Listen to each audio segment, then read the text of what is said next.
시청자 여러분 안녕하십니까. 지금부터 정확하게 안보 정도를 시작하겠습니다. 자, 이번 시간에는요, 이 국내 정치권 뉴스를 갖다가 집중적으로 말씀을 드리겠는데, 우선요, 지금 이재명이가 이스라엘을 비판하는 글을 올린 것이요, 이제는 완전히 국제적인 뉴스가 돼버리고 있습니다. 바로 워싱턴에서 왕성하게 평론 활동을 하고 있는 진 커밍스 평론가가 글을 올렸습니다. 야, 굉장히 격한 그런 이제 글을 올렸어요. 왜냐? 해외에 살면 말이죠. 예국심이요. 서울에 사는 것보다 100배, 만배 더 커질 수밖에 없고요. 예, 커질 수밖에 없고. 그 다음에, 서울이 잘 돼야 되는 거거든요. 서울이 잘 되지 않으면, 나가서 우리가 한국인이다. 이렇게 얘기가 좀 부끄럽지 않습니까? 근데 이재명이가 이스라엘을 느닷없이 때린 거 가지고 이게 부끄럽게 생각하는 거예요. 그 부끄러움이 격한 표현으로 지금 SNS에 글이 올라와 있어요. 그래서 이 내용을 말씀드리고, 그러다 보니까 우리 국내 정치권, 특히 야권을 중심으로 해서 강한 비판이 제기되고, 그러면서 말이죠. 이게, 죄송합니다. 박상용 사건하고 지금 맞물려 들어가고 있어요. 왜? 박상용 검사에 대한 여권의 딱 이 압박, 이게 뭐 견디기가 굉장히 어려울 정도잖아요. 그런데 박상용 검사는 조금도, 지금 뭐라고 그럴까요? 양보하거나 타협하거나, 꼬리를 내리는 이런 게 없습니다. 당당하게 끝까지 죽지 아니면 살기 쉬워 부딪히겠다. 야, 딱 대신 어떤 조건이 있느냐? 자기 조사받는 거 전혀 출국 금지시키는 거 두렵지 않다는 겁니다. 그대로 수사와 재판에 다 응하겠으나 공소 취소만큼은 안 하겠다라고 약속을 해달라라고 얘기하고 있어요. 이러다 보니까 여기 뭡니까? 이화영 대북 송금 사건이잖아요. 그러니까 이거 여적죄, 과거에 이제 한참 이 사법 리스크가 커졌을 때 나온 게 여적죄하고 이런 얘기가 많이 나왔잖아요. 그 여적죄가 지금 다시 살아나고 있다. 이런 말씀을 드리면서 탄핵론까지 얘기하는 SNS 글들이 점점 늘어나고 있어요. 자, 그래서 이 내용을 여러분께 말씀을 드리도록 하겠고요. 이제 박상용 검사는 말이죠. 지금 한국경제 인터뷰를 통해서 혈투를 선언하고 있습니다. 끝까지 가겠다. 자, 그래서 이런 내용으로 말씀을 드리고, 그 다음에 우리 국민의힘 장동혁이가 말이죠. 장동혁이를 그동안에 그냥 뭐 무조건적으로 지지를 했다라고 해도 과언이 아닐 정도의 인물들이 일제히 성토에 나섰습니다. 대표적으로 펜을 들고 있는 사람이 바로 누구냐? 바로 김성회 전 비서관이에요. 김성회 비서관도 SNS에 막 하루 종일 장동혁이를 띄워줬어요. 그동안에. 근데 요즘은요, 하루 종일 장동혁을 때리고 있습니다. 그러니까 얼마나 실망이 커야 그렇게 나오겠습니까? 자, 그래서 요 장동혁 글까지 여러분께 말씀을 드리고요. 사실 제가 지금 이 시간쯤에서는 이제 협상이 지금 이제 딱 들어갔거든요. 그 내용을 말씀드리려고 했는데 제가 조금 늦어지고 있네요. 예, 그래서 이런 내용을 가지고 여러분들께 지금 이제 말씀을 드리도록 하겠습니다. 자, 그러면 지금부터 이제 말씀드리는 것은 우선요, 이 박상용 검사의 입장문, 그 다음에 박상용 검사의 입장문과 이재명에 대한 이 비판, 이런 거를 말씀을 드리겠는데, 우선요, 이 박상용 검사와 관련해서는요, 저 한국경제신문이 자세하게 보도를 하고 있습니다. 자, 그래서 이 한국경제신문의 이제 보도 내용, 요거를 중심으로 해서 여러분께 말씀을 드리겠는데요. 자, 그러니까 이제 요 내용의 이제 핵심을 보시면 여러분들도 뭐 충분히 지금 제가 말씀드린 대로 끝까지 가자 이겁니다. 박상용 검사도 더 이상 이거는 양보할 수 없다. 본인도. 자, 그래서 여기서는 말이죠. 지금 이제 이 공소 취소 시나리오를 짜고 있다. 그래서 9월경에 공소 취소 논의가 나올 수 있다. 경고장 혈투를 선언하고 있습니다. 끝까지 싸우겠다. 그래서 이재명의 공소 취소가 이번 국정조사와 특검의 최종 종착점이다. 그래서 민주당의 위증 고발, 특검, 출범, 그 다음에 검사들의 줄기소, 대량 기소를 거쳐서 결국 공소 취소까지 가는 시나리오를 짜고 있다. 그러면서요, 5, 6월께 압수수색과 기소가 이어지고 나면 공소 중에 수사 종료 시점에 공소 취소 논의가 본격적으로 나올 것이다. 그 과정에서 자신을 포함한 검사들이 줄줄이 기소가 되고 또 압수수색 대상이 될 수 있을 것이다. 이렇게 시나리오를 그리고 있어요. 그러면서 그럼에도 불구하고 어쨌든 특검에 의한 공소취소는 절대적으로 용납할 수 없다라고 강경한 입장을 내놓고 있습니다. 자, 그래서 수사, 기소, 형사처벌은 모두 감수하고 결과에도 승복하겠다 이렇게 단언하고, 하지만 특검을 명분으로 이재명 공소 취소를 추진하는 것만은 절대적으로 받아들일 수 없다라고 강조하고 있습니다. 자, 그러면서 현재 특검이 말이죠. 윤석열 정부와 관련된 의혹을 광범위하게 들여다보고는 있지만은 수사기관 제약 때문에 정리될 가능성이 크고, 이때를 빌려서 공수처 이첩 추가 특검을 거쳐서 결국 공소 취소 단계로 넘어갈 것이다. 여기서 얘기하는 게 또 추가 특검 가능성도 있다라고 지금 전망을 하고 있어요. 왜? 시간이 부족하다 이거죠. 시간이 부족하다. 자, 그리고요, 민주당과 특검을 동시에 강력히 규탄하고 있습니다. 자, 그래서 국회에서 이 국정수사 특위가 사실상 공소 취소를 위한 발판이다. 빌드업을 하고 있다. 이렇게 보면서 말이죠. 한병도 원내대표잖아요. 한병도가 국정조사 이후 조작 기소 특검을 통해서 전모를 발자했다고 한 발언을 언급하면서 여권이 이걸 보면 국정조사 이후에 조작 기소 특검 이게 결국은 별도의 조작 기사 국조잖아요. 지금은. 그러니까 조작 기사 기소 특검 요거를 통해서 공소 취소를 추진할 가능성을 시사하고 있는 점이 새로운 이 비판의 포인트가 아닌가 이렇게 판단이 됩니다. 자, 그러면서 말이죠. 이 법무부의 징계 그리고 수사 사무에 대한 개입 이거를 강력히 비판하고 있어요. 그래서 법무부가 말이죠. 국정조사 중에 있는 증인의 선서 거부를 명분으로 해서 그 직후에 박상용 본인에 대한 직무집행 정지를 결정한 거에 대해서 이것은 명백한 압박이고 정치적인 징계다. 정치적인 보복행위다. 이렇게 비판하면서 말이죠. 징계가 내려지면 취소 소송을 제기하겠다라고 밝히고 있습니다. 자, 이거는요, 이거 징계가 이제 부당하다 이거죠. 왜? 이게 이제 본인이 이제 선서를 거부한 직후에 징계를 내렸으니까 이거는 정치 보복이 뻔하다 이겁니다. 그 지점을 강력히 주장하고 있는 거가 되겠습니다. 자, 그러면서 말이죠. 윤석열 정부실 대통령실이 수사에 개입했다는 특검의 주장. 그 특검에서 이걸 주장했지 않습니까? 그래서 이것도 특검이 수사하겠다고 지금 나오고 있잖아요. 이거는 갖다가 이제 극단적으로 부정하고 있어요. 그래서 만약에 윤 대통령실에서 개입이 있었다면 이거는 증거의 흐름에 부정해서는 점이 나타나야 하는데 그런 정황은 전혀 없다. 예, 전혀 없다. 예, 그래서 이 한마디로 얘기해서 요 한국경제신문 요 인터뷰 내용을 보면은요, 박상용 검사가 여권의 특검 국정조사 프레임을 갖다가 이재명 공소취소를 위한 정치적인 공작으로 보고 정치적인 빌드업, 예, 9월 수사 종료 시점 직전까지는 검사들에 대한 줄기소 그리고 특검 수사를 거쳐서 공소 취소 시도가 이루어질 수 있다고 경고하는 내용으로 되어 있고요. 이런 그 시나리오에 대해서 본인은 강하게 지금 맞싸우겠다. 이런 취지를 지금 입장을 내놓고 있습니다. 자, 그러면 이거를 갖다가 지금 종합적으로 정리해보면 형사법상 1심 판결 선고 전까지는 공소 취소 있다라고 규정이 되어 있어요. 1심 판결 선고 전까지는 공소 취소 가능. 이 형사법상에 나와 있는 거거든요. 그래서 이재명 대북송금 사건처럼 아직 1심 판결이 나지 않은 사건은 형식상으로 보면 공소 취소 대상이 되는 겁니다. 법률적으로. 다만 공소 취소는요, 기소평의주의 예외적 제도이기 때문에 통상 새로운 진범이 나오거나 증거의 전면의 붕괴, 증거가 전면적으로 붕괴되거나 또는 공소권 소명과 같은 예외적 사정이 있을 때만 인정되는 것이 관례로 되어 있다는 겁니다. 근데 뭐 지금 이 사람들이 관례 같은 거 따지겠습니까? 그리고요, 지금 이제 민주당의 공소 취소와 관련해가지고 민주당은 이거는 조작 기소다. 그래서 국조 그리고 이제 특검을 통해서 검찰이 정치 검찰성을 폭로하고 그러니까 이제 정치 탄압 수사라는 거죠. 과거 윤 대통령 검찰이 검찰 또는 특검이 공소 취소를 결정해야 된다. 공개적으로 주장해 왔어요. 자, 특히 국정조사와 특검을 거친 뒤에 이재명 공소 취소까지 포함된 시나리오가 벌써 2020년 초부터 언급됐고 이러다 보니까 박상용 검사가 주장하고 있는 5, 6월의 강제 수사 그리고 기소 그리고 9, 10월 중 수사 종료 이런 그 하나의 시나리오가요, 충분히 개연성이 큰 것이 아니냐, 이렇게 평가가 되고 있고요. 그리고 지금 국민의힘과 일부 이제 언론에서는요, 대통령 본인을 위해서 사법제도를 유린하는 공소 취소 시도다. 그러면서 이거야말로 사법 쿠데타이고 정치검찰의 재판이다. 이런 정치검찰의 재판이다.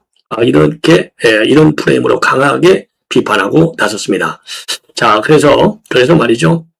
지금 현재 이재명은 헌법 84조 불소추 특권 때문에 재판이 일단 정지된 상태에 있는데 공소 취소 후에 법원이 공소기각을 결정하는 것이 법상 정당한지도 매우 의문이 된다. 이렇게 지금 박상용 검사는 주장하고 있습니다.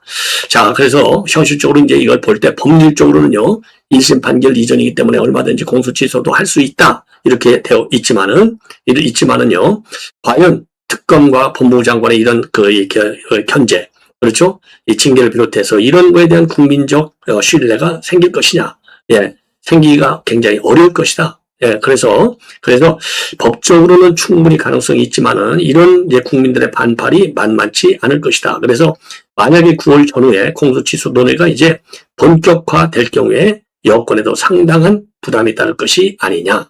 자, 이래서 뭐 여적죄다. 그리고 이제 여적죄에 이어서 지금 그 탄핵론까지도 지금 SNS 선상에서 나돌고 있는 대목이 되겠습니다. 자, 그래서 요런 내용이요. 탄핵론, 여적죄, 요와 관련된 지금 이 SNS 글을 여러분께 소개를 좀 해 드리도록 하겠습니다. 자, 이걸 보면은 말이죠. 이걸 보면, 한번 보시죠. 뭐, 여러분들 그 뒤에 이걸 보면요. 충분히 짐작이 갈 수 있을 것이고, 그리고 그 전에 지금 이제 박상용 검사가 내놓은 입장, 이거를 보이스피싱에 비교하면서 지금 입장을 내놓고 있어요. 우리의 법치를 다 내줘버리는 보이스피싱을 당해서는 안 됩니다. 이런 제목으로 글을 올리고 있는데요. 불법 국정조사가 끝나고 조작기소 특검이 발족이 되고 통상의 특검 기간이 100일쯤 지난 9월경 특검에 의한 공소취소가 논의될 것입니다. 9월 공소취소에 10월 검찰 폐지, 이런 시나리오, 권력자의 시나리오대로 국민들의 법치가 무너지고 있다. 속지 말아야 한다. 보이스피싱은 당하고 나면 피해를 되돌리기가 어렵다. 마찬가지로 법치가 무너진 다음에는 원래대로 되돌리기가 어렵습니다. 혹시 받고 계실지 모르는 보이스피싱 전화를 잠시 끊으시고 이성과 양심의 밝은 눈으로 이 사안을 살펴주십시오. 재심도 있고 검찰에 의한 공소취소도 있는데 왜 유독 전례가 없고 괴물 같은 특검에 의한 공소취소만을 고집하는지 살펴봐 주십시오. 제가 잘못한 게 있다면 여러분이 가진 법치로 제도로 저를 처벌해 주세요. 저는 경찰, 검찰, 공수처, 특검, 수사 그 어떤 것도 달게 받겠습니다. 기소되는 법원 재판에 성실히 임하겠습니다. 다만 사법부에서 자신의 사건을 빼앗아 권력으로 자신의 죄를 없애는 특검에 의한 공소취소가 허용되어서는 안 됩니다. 우리가 70여 년 가까운 법치와 제도를 다 망가뜨리고 그걸로 권력이 제 욕심을 채우는 보이스피싱은 정말로 당해선 안 되지 않겠습니까? 자, 이렇게 강하게 정의 비판을 하고 있는 상황이 되겠습니다. 자, 그래서 그 탄핵론, 여적죄, 이거는요, 지금 SNS에 보면 함정철이라는 분이 올린 글입니다. 자, 그래서 이제 함정철이라는 분이 말이죠, 펴온 글을 퍼날르는 이런 글이 되겠는데요. 박상용이라는 다윗이 던진 물맷돌이 이재명 골리앗의 정수리를 제대로 맞췄습니다. 그래서 그런 제목하의 글입니다. 이재명과 그 무리들이 초조했는지 과신했는지 브레이크 없이 진격하다가 퇴로 없는 늪지대에 빠졌습니다. 대북송금 여적죄가 이재명 정권의 암덩어리로 떠올랐습니다. 앞으로 전개될 일들은 명약관화입니다. 대북송금 여적죄 국정조사 특검이 발동될 것입니다. 이재명은 말이죠. 지금 그 탄핵의 심판대에 오르고 재판 피고인이 될 것입니다. 여적죄를 저지른 것도 무거운데 그걸 덮기 위해 또다시 헌법도 법률도 오겠습니다. 사형 아니면 무기의 중형을 받게 될 것입니다. 대북송금 문제가 계기가 되어 여기에 대장동, 백현동 아파트, 선거법 위반, 형수 쌍욕, 공짜 연애까지 줄줄이 엮일 것입니다. 이재명 적폐가 눈덩이처럼 분원할 겁니다. 이재명 혼자만 엮이지 않을 것입니다. 그의 죄를 덮기 위해 분화방처럼 달려들던 군심들도 이재명과 함께 나락할 것입니다. 자, 그러면서요, 이재명 정권의 국회의원과 장관, 경찰, 검사들 등등이 줄줄이 청문회에 불려나가서 탈탈 털리고 법의 심판을 받게 될 것입니다. 2028년 총선을 신호탄으로 해서 이 모든 일들이 벌어질 것입니다. 이재명 국정농단 심판의 대서사가 펼쳐질 것입니다. 지금 권력에 취해 자신들이 무슨 짓을 벌일지 모르는 탈레반들, 이재명 정권의 부역자 노릇을 하고 있는 가짜 우파들, 당신들의 뒤를 돌아보십시오. 후회하면 이미 늦습니다. 암담한 세상에 낙심하고 있는 분들, 조금만 더 힘냅시다. 반격은 이미 시작됐습니다. 악인은 풀같이 생장하고 죄악을 행하는 자는 다 흥왕할지라도 영원히 멸망하리다. 이런 이제 성경 말씀까지 올려놓고 있어요. 자, 그래서 여기에 대한 비판이 말이죠, 상당하다, 이런 말씀을 드리지 않을 수 없어요. 자, 그래서 박상용, 그 다음에 이제 검사와 연결된 이화영, 그러니까 대북송금 사건 여적죄 탄핵론, 요게 이제 다음 총선 때 다 터져 나온다. 이제 이런 시나리오로 돼 있어요. 이게 이제 온라인 사이버 상에 이제 상당히 많이 이런 글들이 또 오르고 있는 이런 상황이 되겠습니다. 자, 그러면요, 이어서 지금 장동혁에 대한 비판의 메시지, 요거를 여러분께 설명을 드리겠습니다. 자, 요거 말이죠. 굉장히 지금 센 글이 되겠습니다. 요 장동혁 대표에게 갈대의 순정은 낭만일지 모르지만은 갈대의 리더십은 패망과 지탄의 다. 그래서 지금 장동혁의 리더십이 곧 갈대 바람 부는데 흔들리잖아요. 그러니까 이 사람이 얘기하면 이렇게 흔들리고 저 사람이 저렇게 하면 저렇게 흔들리는 지금 이 장동혁의 리더십, 한마디로 리더십이 없다는 얘기죠. 강하게 비판하고 나섰습니다. 자, 그래서 요거는 말이죠. 요거를 제가 한번 여러분께 한번 보여드리겠는데요. 예, 자, 이거를 제가 보기에는요, 요게 조금 긴데, 그대로 인용해드리는 것이 여러분들께서, 지금 장동혁 이런 대표의 리더십과 관련해가지고, 얼마나 많이, 지금 실망을 하고 있는지 아마도 짐작하고도 남을 것이다. 그래서 요거는요, 제가 요약 압축하는 것보다도 그대로 인용해드리는 것이 훨씬 낫지 않을까, 이렇게 판단이 됩니다. 예. 그래서 한번요. 그러면 김성애 비서관 여러분도 아시다시피 굉장히 센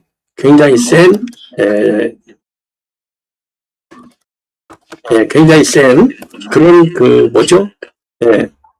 굉장히 센 이 지지자였어요. 굉장히 센 지지자였다. 이런 말씀을 제가 드리는데, 예. 자, 그래서 이런 분이 이렇게 실망해서 글을 올린다? 그게 쉽지가 않습니다. 왜? 이거로 이렇게 되면 김성애 본인도 또 욕먹을 수 있잖아요. 예. 자, 그래서 요 내용 자세하게 한번 설명을 드리겠는데요. 예. 자, 그래서 이거는 그대로 제가 인용해 드리는 게 좋을 것 같아요. 자, 갈대의 순정은 낭만일지 모르지만 갈대의 리더십은 패망과 지탄의 재산일 뿐이다. 예전에 가수 박일남이 부른 갈대의 순정이라는 노래가 있다. 50년대 말과 60년대 초 3.15 부정선거와 4.19 혁명, 그리고 1.6 군사카트로 이어지는 숨가쁜 현대사의 시간을 지나오며 남자의 의의와 사랑을 이야기한 노래다. 서로가 멀다하고 시류가 바뀌는 혼란의 시대를 살아했던 갈대 같은 남자의 마음을 이야기한 노래다.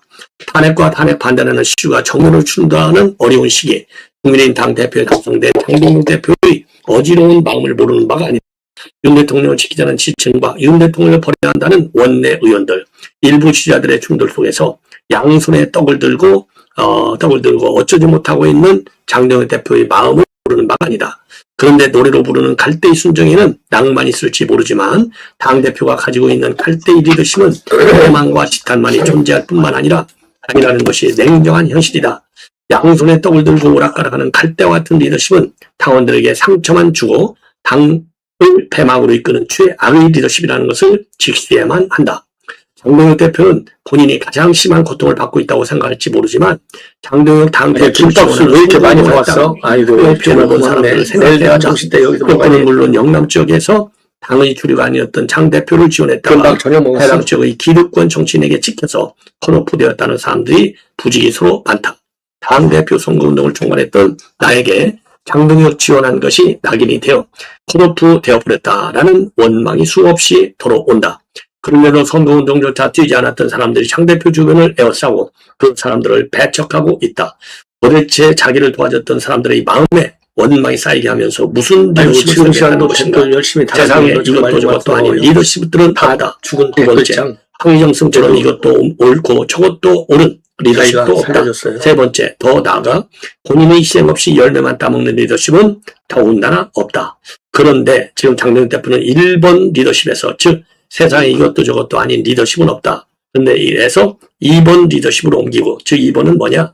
이것도 옳고 저것도 옳은 리더십 옮기고, 이제는 정치 예능 유튜브 찍으면서 3번 리더십으로 옮겨가고 있다. 3번이 뭐냐? 본인의 희생 없이 열매만 따먹는 리더십, 여기로 옮겨가고 있다는 겁니다. 그리고 지금 장동혁 대표를 위해서 선거운동을 떼는 사람들은 외면받고 있다. 네. 그래서 뭐라고 그럴까요? 장동혁 선거운동에서 혜택을 받기는 커녕 장 대표 주변의 간신들에게 배척당하고 자기 돈 써가면서 선거운동을 해놓고 겨우 그 모양이냐며 주변으로부터 비아냥이나 듣고 있고 장 대표 사람으로 찍혀 컷오프 당했다는 원망이 하늘을 찌르고 있다. 양손에 떡 들고 오락가락 하다가 이정현 같은 인물 데려다가 선거판을 숙대밭으로 만들고 리더십도 아닌 리더십으로 정치행해야 찍으러 다니는 장동혁 대표. 장동혁 대표를 지원했다가 장동혁 사람으로 찍혀서 손깍지나 받고 불이익 받아 하늘에 원왕 만들어 놓고 있는 자기 사람들을 외면하고 있는 장동혁 대표. 오죽하면 그 사람들이 대장동 변호사들까지 빠짐없이 챙겨주는 이재명에 대한 이야기를 하고 있는지 생각은 해봤나 모르겠다. 장동혁을 위해 자원봉사하고 관광버스 대전하며 자기 주머니 털어 선거운동을 해준 사람들을 외면한 채 이것도 저것도 아닌 사람들에게 자리 주고 오락가락을 하는 갈대 같은 리더십으로 과연 무엇을 기약할 수 있을까?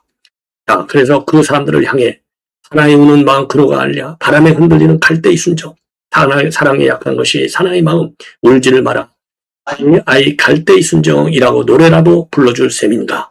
하지만 리더십에 강철 같은 리더십은 있을전정 갈대의 리더십은 없다. 갈대의 리더십에는 패망과 지탄만 있을 뿐이라는 것을 알아야 한다. 여러분들, 제가 말이죠. 제가 얼마 전에 장동혁 미국 예비 공화연구소 갈 때 지금 이때가 언젠데 지금 가느냐? 그걸 비판했더니 저에 대해서 너 왜 장동혁 비판하냐고 댓글 올려주신 분들 반성하시기 바랍니다.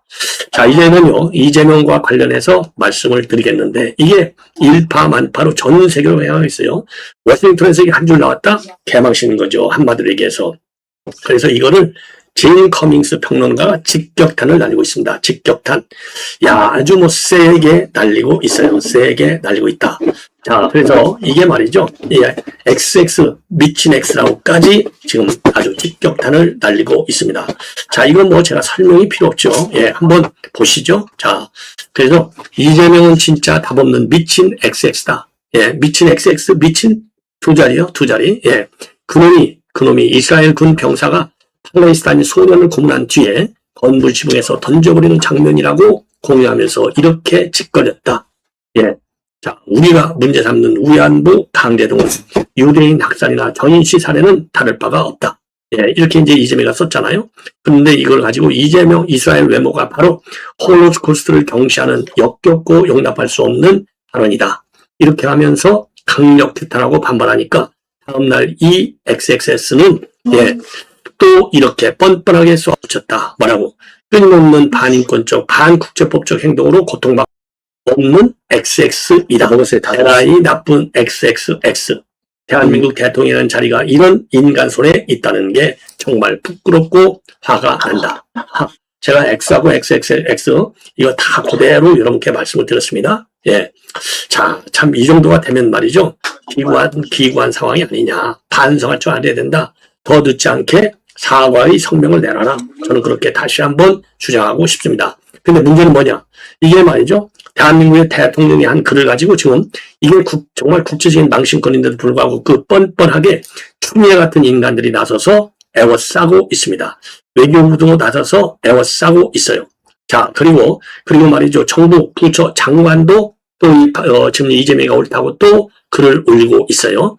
야, 이것들이 정말 이런 수준 낮은 인간들이 장관을 해쳐먹고 앉아있고 국회의원 뺏지 앉아있고 경기도지사 또 경선에서 이기고 있고 정말 대한민국에 어쩌다가 이렇게 정말 타락하게 된 국가가 됐는지 정말 이해가 안 간다라는 말씀밖에는 제가 드릴 게 없네요. 예. 얼마나 부끄럽게 짝이 없습니까? 이게 그러니까 지금 대통령 대 이스라엘 외교부와의 싸움이에요.